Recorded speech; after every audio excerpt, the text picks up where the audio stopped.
Hello again, everybody, and welcome back to the Journey My Mother's Son podcast. Today I'm joined with children's author Nan Arkwright and her illustrator, Joe Bauman. Guys, thanks for joining me today.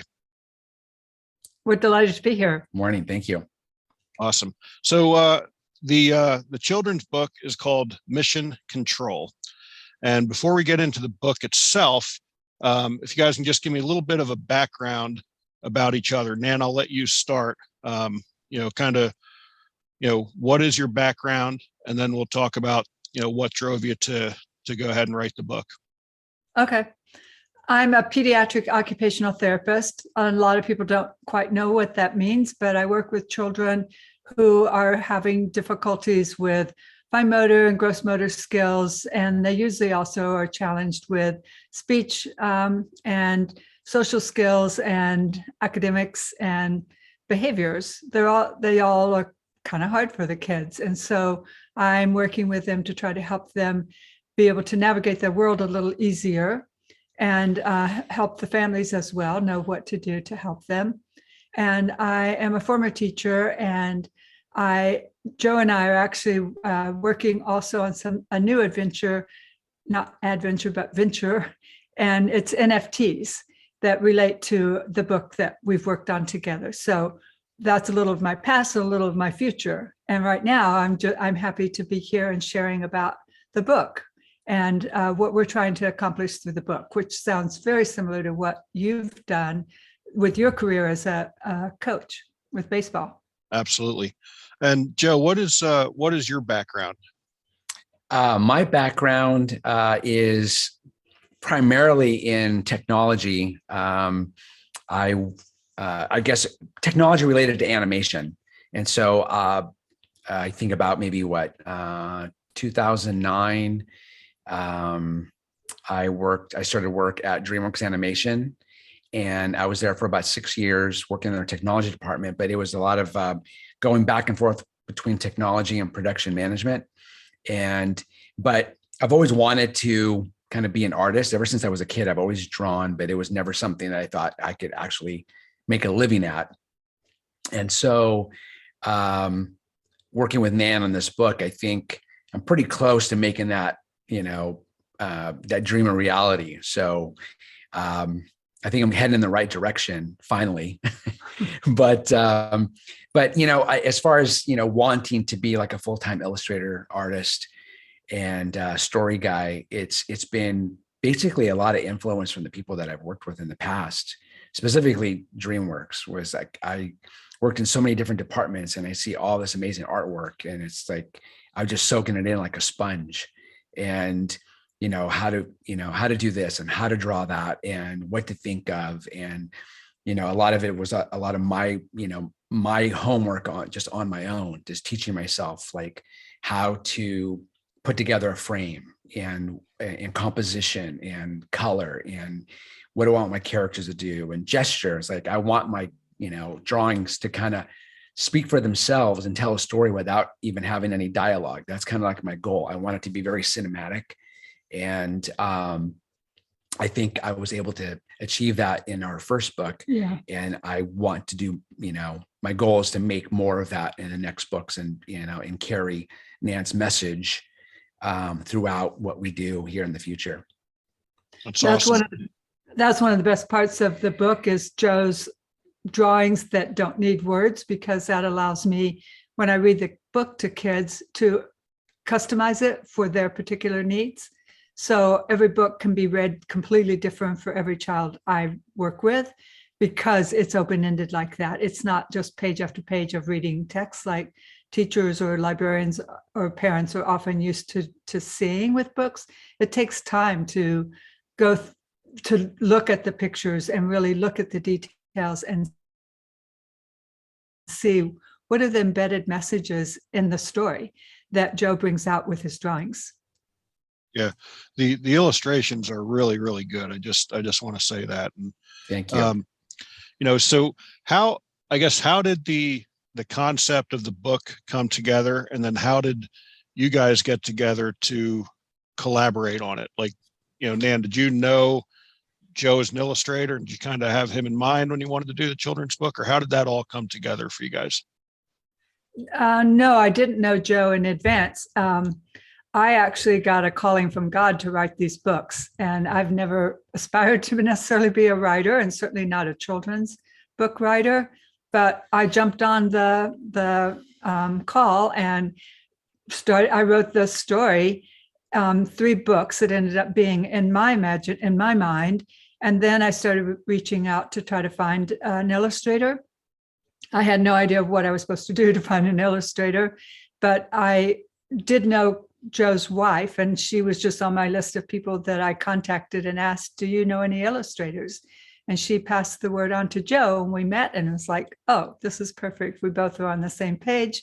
We're both, as you said in your book, pull in the same direction. We both had the same vision.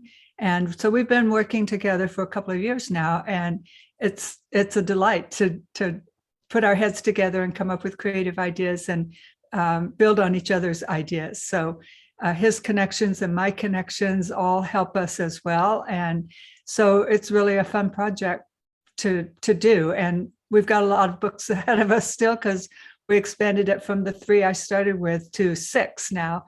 And so many other ideas on the side that I don't know how we can possibly get them all done, because there's so many, but that's the fun of it, is just that it always sparks new ideas to work on.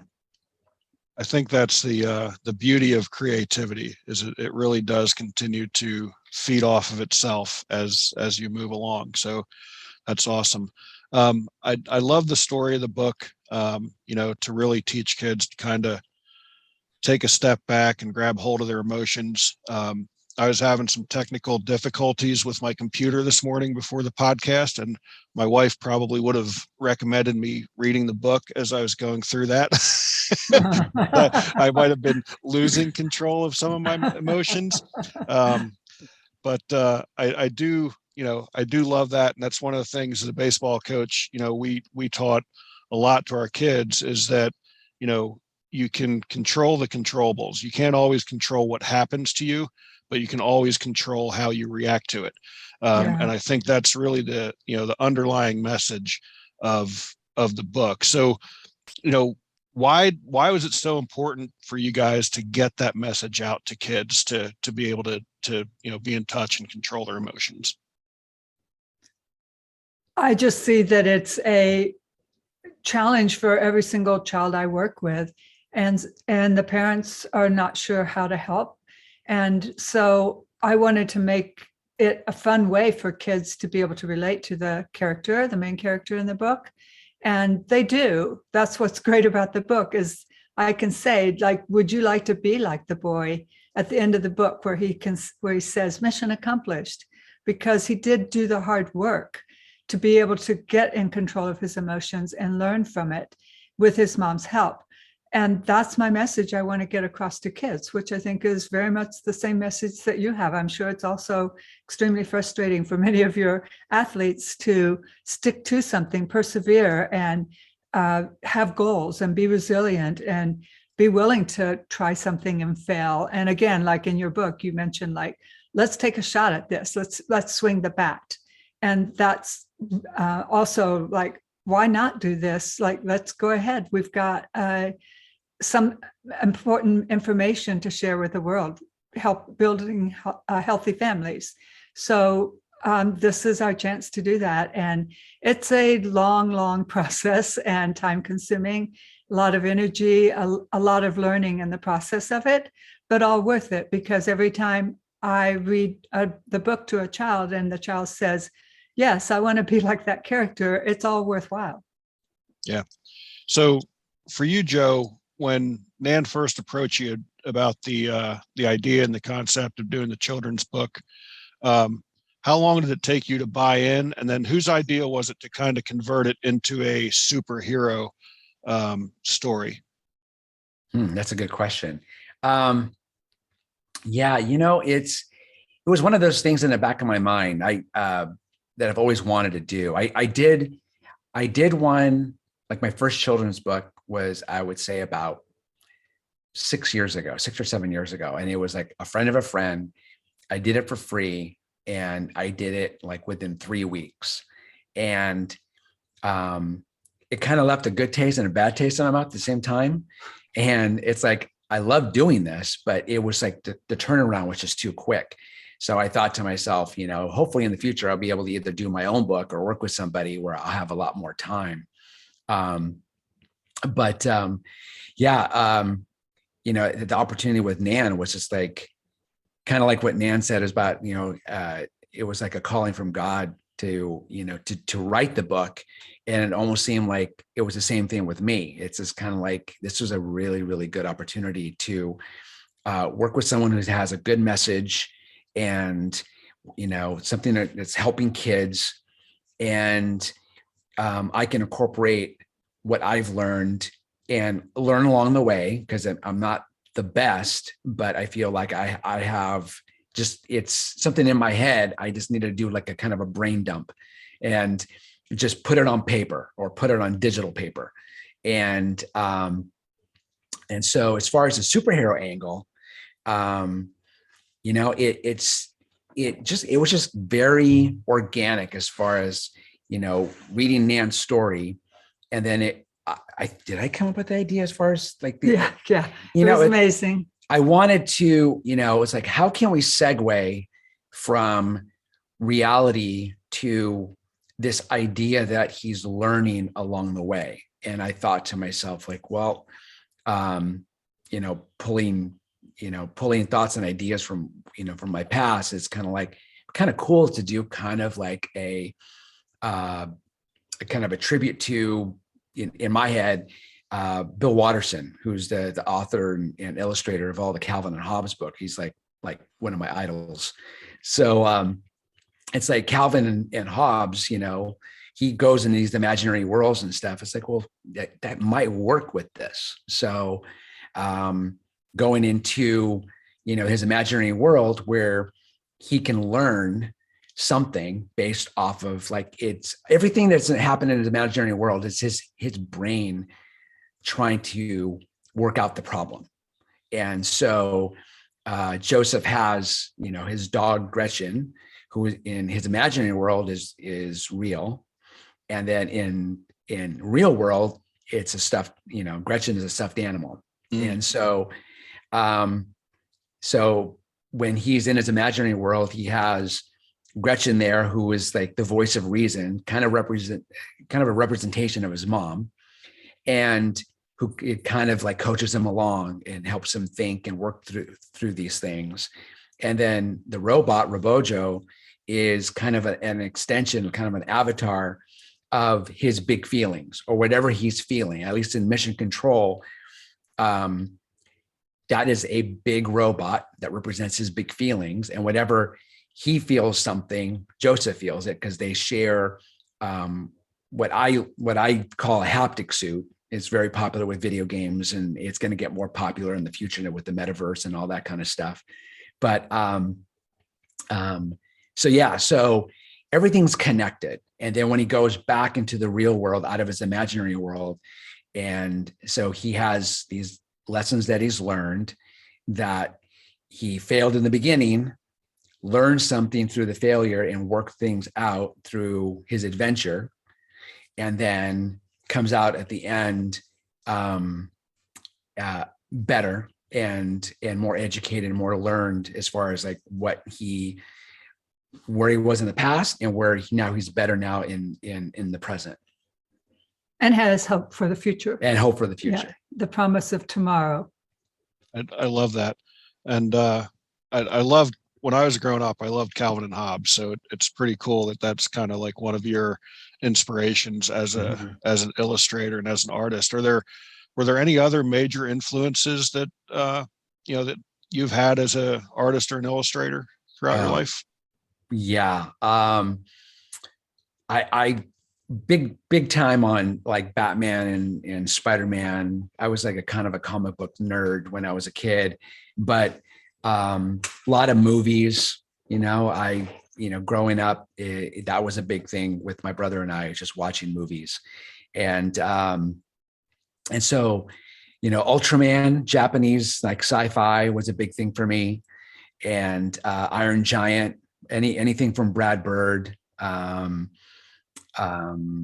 yeah. And as far as comics, and I grew up just I'm more of a Marvel guy than a DC guy. But I just loved like how everything was just so very fantasy driven. Like Jack Kirby. Okay, there's another influence right there. I always forget to mention him, but he was a big influence. That was like my favorite artist when I was a kid. And so Jack Kirby, I think, is going to be more of a bigger influence in the next book. So I keep thinking of like, okay, well, how would Jack Kirby draw this? What would he add here? So I'm hoping that I can really kind of show that in the next book. That's very cool. So there's definitely a superhero theme throughout your life that this series of books almost was destined to have the superhero theme, without a doubt. Yeah, definitely. And Nan, you said that you were not a writer, you're an occupational therapist, and that you felt that the the calling to write this book was a calling from God for you guys. So, as you were going through that process of, kind of making this transition from, occupational therapist to children's book author, what was going on in your head? Like, did you easily embrace this, or were you kind of going back and forth, saying, hey, you might have the wrong person here? Great question. I'm still working as an occupational therapist too. So I'm doing writing and NFTs and the occupational therapy. But no, actually, it was very clear to me that this was something I would do. But I didn't really know how. But I saw this magazine article that gave me the idea of what to do. But I just took one step after the other, and I knew where the whole book was going. I don't know how I knew that, but I knew from start to finish what it would be, but I just had to write it out. But the amazing thing is that the connection with Joe just in some ways doesn't even make sense, because I've never watched any of those superhero movies. And so it's been a learning process for me to be exposed to that world and to try to understand, like, the way he wrote the story. I had no idea that the way he illustrated it, like, I had to learn when I got the pictures from him, like, oh, and then it was really cool because I don't know that I don't think that he thought of all the messages that he actually embedded in there, but they were all over the place. So he illustrated a story of Joseph in his imagination that was superhero based and very cool, but I didn't know what a haptic suit was and those kind of things. I knew what haptic meant because I'm an occupational therapist, but I didn't know what a haptic suit was. But as I went through and tried to puzzle through, like, what is this imaginary story that Joe is thinking about, I discovered all these things that I could use for life skills for kids. Like, what are the messages that we all want our children to know and to be able to apply in their real lives. And even a year later, since we've published the book, I'm still finding aspects of the book that I hadn't considered before that are in there.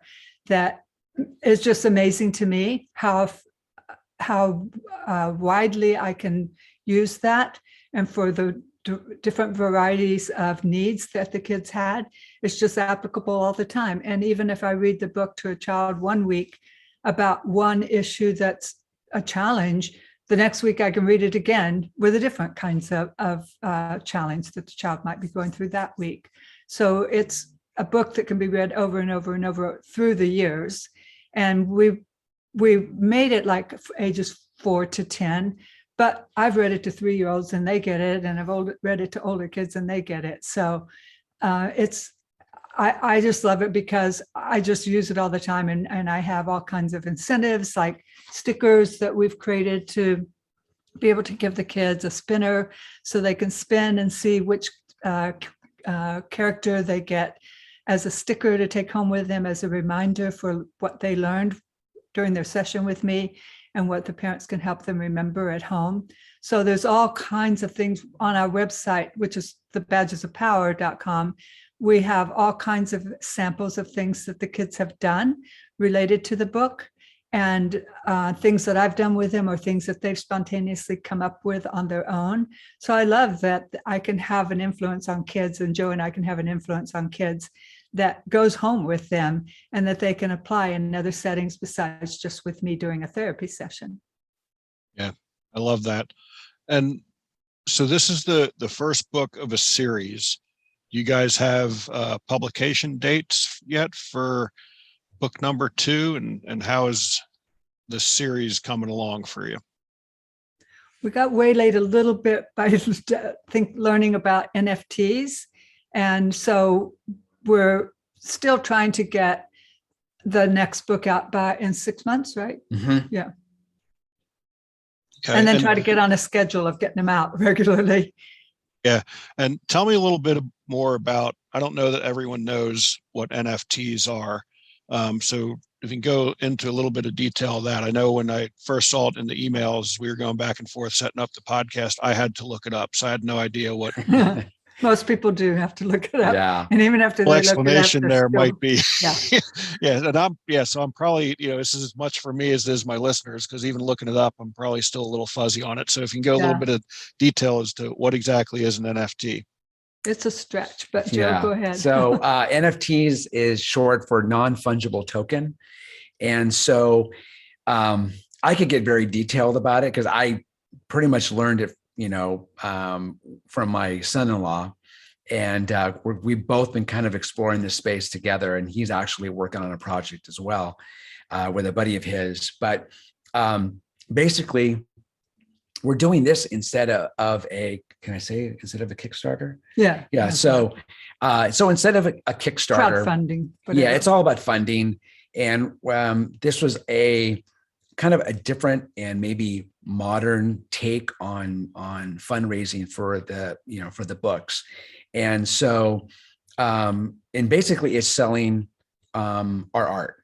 And so I'm creating a series of 100 of Joseph, and going through, basically it's a static image of Joseph, and he's going to have a lot of different expressions, lots of different emotions. And we're going to start off, I think we're going to start off with 3 to begin with. And then during the course of the year, we're going to offer, I think in groups of 25, which will be for sale on OpenSea. So it's this whole, crypto, people will buy in crypto, and it'll be there. It's kind of like a one and only piece of art, and it'll have a blockchain number associated with it. So that way they can prove that it is, the only one in existence, except for what I have here on file, but it'll be theirs.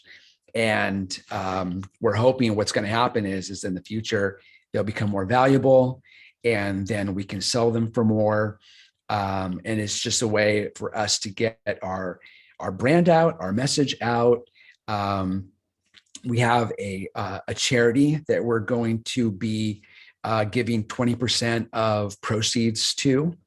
And so we do have a cause behind this effort and behind this project.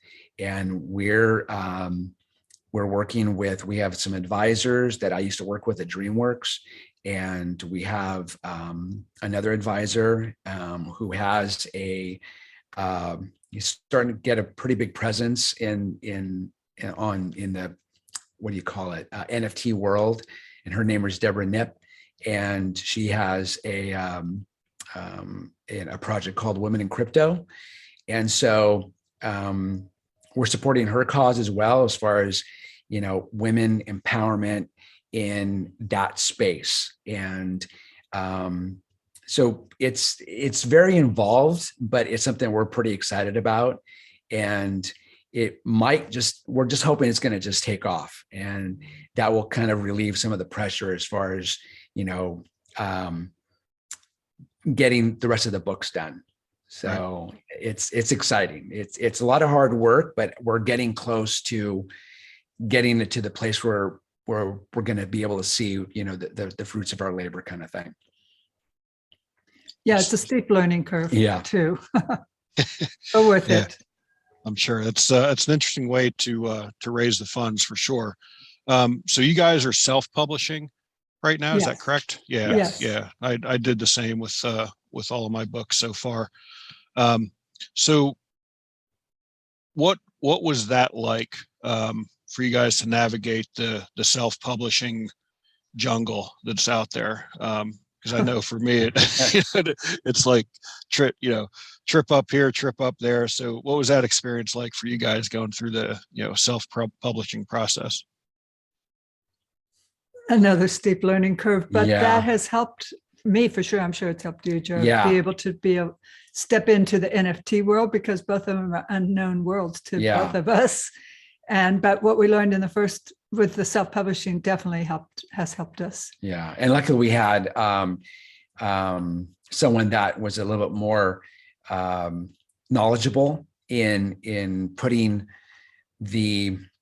publishing the book and helping us. And because I had no clue, like I knew what the dimensions were and what the standards were. But her name is Marcy Pusey, and she is just a huge help as far as like kind of holding our hand and showing us, okay, Joe, I need this file from you and we need to put it like this. And she kind of helped me navigate through all of that. And actually we're going to be putting together the next, I guess, version of the book of Mission Control. And we added just a couple of little elements, like some of the awards that we've won.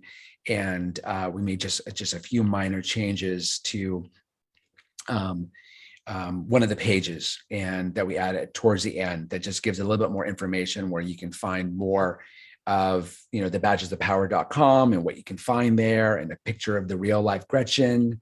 And so, that the self-publishing part of it is that's my next goal, is to kind of wrap my head around that. And so I can be more efficient in that respect. Yeah. I found out about a class called Self-Publishing School, and you pay a chunk of money and they take you through from step one till you get first bestseller list on Amazon. And so I signed up for that class, and that's where I met Marcy. And Marcy has continued to work with us beyond that class. But without that class, I wouldn't have known how to do anything. Yep. So that was a very helpful thing to me. And so that's how we navigated it. And we had some other people helping us who had more background in social media and marketing and just management of the program of our project. So that helped, so that Joe and I could spend more time being creative and doing that part that we're the best at. Yeah. So you guys have mentioned the website a couple times, badgesofpower.com. So apart from just being able to purchase the book there, what are some of the other resources on the website that someone can go there and find? Well, on Instagram, there's Mission Control the book, and on Twitter, and there's on Pinterest also. We're on there. I think we have an account there on Pinterest. Yeah, I think it might be Mission Control the book, but yeah, but we have Mission Control the book because that's kind of what we started with. But now that it's going to be a series, the badgesofpower.com, and that's where that's going to be kind of our handle on all social media, along with Mission Control the book. But as far as what you can find on the website, we have galleries on there of a lot of Nan's clients on there, showing like what they've done with the downloadable gauntlet. And so Joseph has the gauntlet on his left arm that he's able to process his emotions in his imagination. And so kids can download that and print it out, and they can color it and put in, write in what controls or buttons will help them get through what they're going through. Yeah, the tools they can use. Yeah. And what other resources do we have? on We've there? got a lot of information for parents or whoever it is that's working with the child to help them understand a little bit more about what some of the messages are in the book. And so there's resources for grown-ups, and then there's more activities for kids too, besides just the gauntlet that kids really, really love doing. I laminate it for them, put little glue hairbands onto it so they can wear it as well. They go home very proudly wearing that. It's very cute. There's a couple of dot to dots on there, Yeah, and how to draw some of the characters, and so that's on there. And then little worksheets. So when I'm trying to practice handwriting with kids in a therapy session, I pull something from the book because I want them to be practicing something with a message, not just practicing sight words or something like that, but being able to help them do something that gives a message that's a positive sort of thought for them to think about and to take home with them. Like, I wrote this about something in the book that I can also remember to do when I'm at home. That's awesome. So you guys are really kind of totally engaging the child, not just with the book, but through the website and all these other resources as well, and the parent, really. So I think that's awesome. I think it's a great strategy to be able to, push forward the message that you're trying to get. And then before I'd ask that question, Nan, it looked like you wanted to say something. I kind of cut you off there. I'm sorry. I don't remember anymore. Sorry. No problem at all. So the first book has been out for about a year, you said, correct? Mm-hmm. Yes. And not only is that available on the website to buy directly, It's actually not available. It's on the website. There's a link to Amazon. Yeah. And so you can purchase the book on Amazon, and it's available in hardcover and then paperback. And I believe there's an ebook version as well. Yeah. Okay. So Amazon is definitely the spot to go to actually purchase the book. There are some other ones like Walmart and Barnes and Noble, but most people just go to Amazon. Yeah, go to Amazon. What can't you buy on Amazon nowadays? I know. So I love that. I think it's going to be a really cool series moving forward. Is there anything that we didn't cover that you guys would like to talk about before I get to my final question? Let's see. Can we give the title of the next book? Oh, well, the complete title of this book is Mission Control, A Big Feelings Adventure. But yeah. So the next book is, so if you look on the back cover of Mission Control, it's a picture of Joseph's rocket ship, and his rocket ship is called the Dream Dart 11. And there's some meaning behind that as well. So really quick. So I based Joseph from Joseph of the Bible, mm-hmm. and he is the 11th son of 12. And so since he's the 11th son, I call the Dream Dart 11.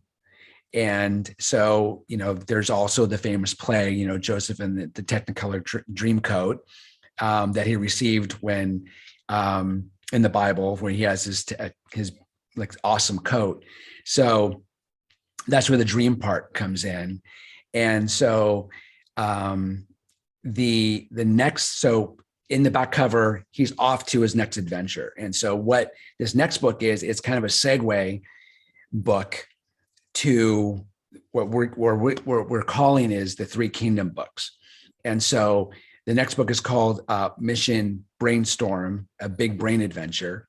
And in a nutshell, it's going to happen all in the ship on their way to the first kingdom, which is the whole planet is a kingdom. And something happens to Robojo, to his brain, and Joseph has to, it's a brainstorm, and there's going to be little special guest stars from the first book, which are little Easter eggs from the first book that we didn't really put a lot of emphasis on, but they're going to play kind of a bigger part in this next one. So something to look forward to. It's a little Where's Waldo kind of Easter egg. The kids like knowing that there's something hidden in the book. Yeah. And I noticed just kind of little trinkets in the book, in the first edition as well, which is kind of pretty neat for you to do that. Is that something, I know when you read about, Disney and Pixar and DreamWorks, and a lot of illustrators do that. Like, is that a thing, Joe? Is that what you guys do? You always kind of want to put this hidden thing in there that only you know about, and then somebody brings it up, you're like, yeah, you saw it. Yeah, it's kind of cool. Yeah, it's that's something that I kind of learned from working at DreamWorks, and my son works at Pixar right now, so he kind of tells me things that it's like, yeah, we're going to do this and that, and yeah, it's just a thing, there's either kind of a call back to a previous film, or it's foreshadowing a future film, and yeah, I kind of peppered, the book with lots of different things, and that only, Nan and I know of. And so those little things, like the next book will have elements that we'll talk about in 2 books from now. So actually there's an Easter egg on Joseph's wall and towards the back of the book that he drew. And so those are characters that are going to be not in the next book, but the book after that one.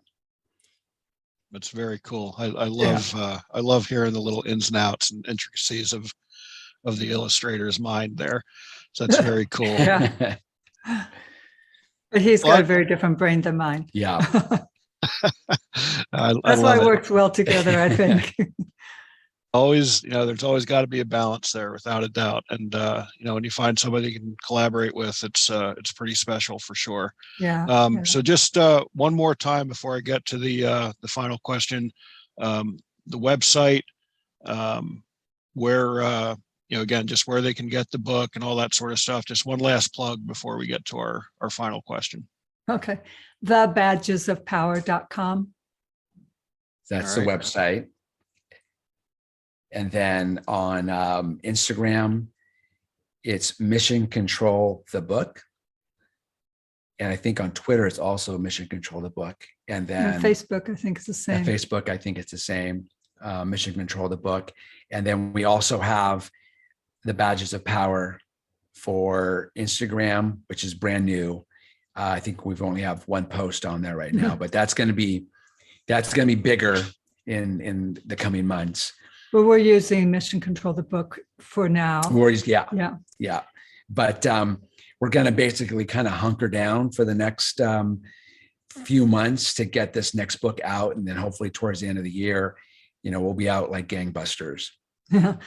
And also on Medium and YouTube, we have posted some of our interviews that we've done with other therapists or other people that, like you, that we have something in common with, that we like to share and messages that we'd like to get out into the world. And that's under our YouTube channel, right? And for the YouTube channel, it's the Badges of Power.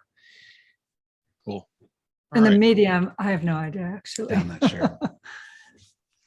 All right, cool. So that brings us to our final question, and I'll let Nan go first, but the subtitle of the podcast is Many Little People in Many Little Places, and it comes from the opening lyrics of a song by Michael Franti called Gloria, which go, when many little people in many little places do many little things and the whole world changes. So Nan, what's one of the little things you do on a daily basis to make the world a little bit better place? Well, I have been trying to think about our overall goal with NFTs. And so in the process of thinking that through, I was thinking about where we're going with our books. And where we're going with our books is knowing our purpose in life, knowing what our gifts are, and being able to share that with the world to make the place a better world. So that is the long-term big message that we're creating in the series. And so we're working with the idea of goodness for good. So goodness meaning, what do we know about ourselves? What are our gifts? and using that, our goodness, for good. What is our purpose? And how can we do good in the world? What's our purpose?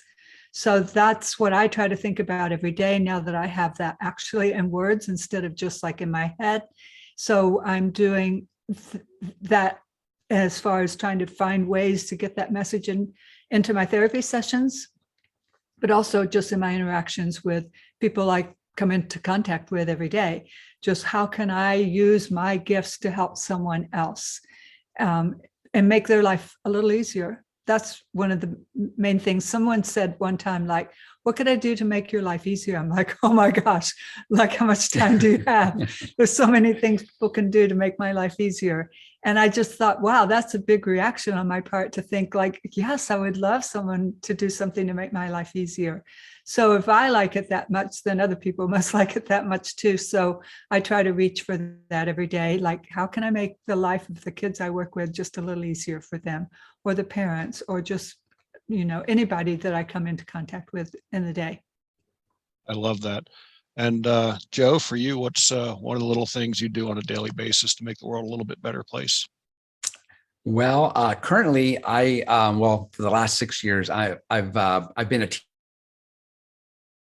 teacher, and so I've taught from preschool all the way up to 8th grade, and so I kind of have a built-in fan base there. So that's been kind of cool. But I think it's something that I think you wrote too. Is like, as far as leaving a legacy, and with you being a coach, I kind of see that as being kind of you're influential in terms of loving on you're on these athletes and who you're in contact with and who you're coaching. I see it the same way. Like with me, I have a responsibility to be a good role model to these kids, and I want to be able to use what what I know and share that with these kids. And it's something cool. You don't, like for these kids, like if I was their age, it's like, it would have been so cool to like meet an illustrator or meet an artist. And I never had that opportunity as a kid. So it's like, if I can be that influence to them, it's like, pursue your art, pursue your dreams. It doesn't have to be art, but it can be something. And just be a good example, and be a good role model, be the best I can be every day. And do it in a way that's like encouraging, inspiring, and really just kind of just loving, it's just be able to just be that light in the world, because the world is like just so hard, like right now, and with everything that's going on, it's nice to meet people that are just positive and just overall just, have good goals and good aspirations. And as I want to be that for not only for the kids, just anyone who I meet on a daily basis. I love both of those answers. They're very powerful answers. I appreciate that. Yeah, I like that too, Joe. So I love that we got to be able to do this. I love sitting down and talking to, fellow authors. And I'm actually in the process of working on a children's book myself, as well as one of my next projects. It's actually being written from the perspective of our dog. Fun. And our golden retrievers travels across the country. So Fun. I've got an illustrator, and the collaboration going back and forth is very enjoyable. Fun. So it's nice to be able to, kind of hear some of the things that you guys did collaboratively to get the book done. It hits home for sure. So that's great. I can't wait to see that. Yeah, I'm very anxious for it to get out as well. So are you almost finished? Is it almost time to get it out? We're close. We're close. My third book, I call it my third book because The Beauty of a Diamond's actually been published twice. It was released in 2012, and then I added the 10 chapters and re-released it last year. And then the Journey of My Mother's Son, which is another memoir type book, is going to be out literally any day now. And then working on the children's book with the dog. Hopefully by the middle of the year, end of June, somewhere in that neighborhood, we'll get that out as well. So we've had a lot of it's not just driving around in the RV. We're I getting some know, it stuff done sounds- as well. It sounds like you're living the life I want. I'd love to be going to all the national parks. We love it. It's been great. So again, guys, I appreciate you taking the time. I wish you the best of luck on the series. I think it's something that everybody can benefit from. And for those out there listening, be sure to check out my blogs and other podcasts at danclouser.com. Nan, Joe, thanks again for taking the time to join me today. Thank you so much, Thank you, Dan. Dan.